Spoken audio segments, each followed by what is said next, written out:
நாம ஒண்ணு நெனச்சா 10 நடக்கும் அப்படின்னு சொல்லி பிக் பாஸ் சீசன் 10க்கான அஃபிஷியலான முதல் ப்ரோமோ வந்து ரிலீஸ் பண்ணியிருக்காங்க.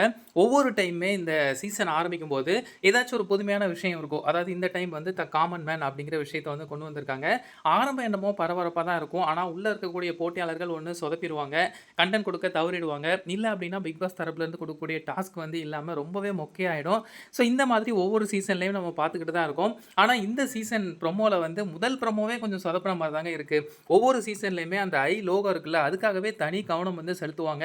அந்த சீசன்ல என்னென்ன விஷயங்கள்லாம் வரப்போது அப்படிங்கிறத தெளிவா அந்த லோகோலயே காமிச்சிருப்பாங்க. ஆனா இந்த லோகோ வந்து ரொம்ப சிம்பிளா இருக்கு, டம்மியா இருக்கு அப்படிங்கிற மாரி தான் பலருமே கமெண்ட் பண்ணி வந்துட்டு இருக்காங்க. இந்த ஐ லோகோ வச்சு பார்க்கும்போது, அதுல வந்து ஒரு கை இருக்கிற மாரி காமிக்கப்பட்டிருக்கு. ஸோ இத வச்சு பார்க்கும்போது இந்த சீசன்ல வந்து பாலிடிக்ஸ் வந்து அதிகமா இருக்க வாய்ப்பு இருக்கு அப்படிங்கிற மாரி தாங்க தோணுது. ஆனா பாலிடிக்ஸ் இருக்கிறது கன்ஃபார்ம் அப்படிங்கிறது இந்த லோகோ வச்சு உறுதிப்படுத்தியிருக்கலாம். ஸோ உங்களுக்கு இந்த ஐ லோகோ வந்து எந்த அளவுக்கு புடிச்சிருக்கு அப்படிங்கிறத மறக்காம கமெண்ட்ஸ்ல பதிவு பண்ணுங்க. நீங்க வந்து இந்த பிக் பாஸ் சீசன் 10க்கு அதிக எதிர்பார்ப்போட இருக்கீங்களா? அப்படிங்கிறதையும் கமெண்ட் பாக்ஸ்ல பதிவு பண்ணுங்க.